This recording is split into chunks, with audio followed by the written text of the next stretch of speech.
То есть вы же все сказали, что вы все Христовы. Ведь Христос так не делал, Он так этому не учил. Тогда как бы получается, что что-то ты не доглядел, да, что-то ты где-то не дочитал.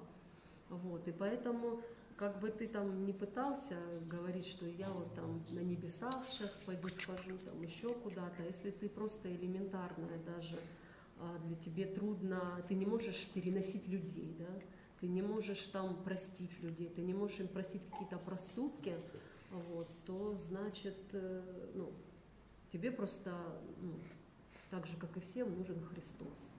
И тебе нужно здесь научиться жить вместе с Ним и служить людям через тех людей, через кого Бог тебя будет переливать, кому Бог тебе будет говорить служить, тебя будут использовать, да,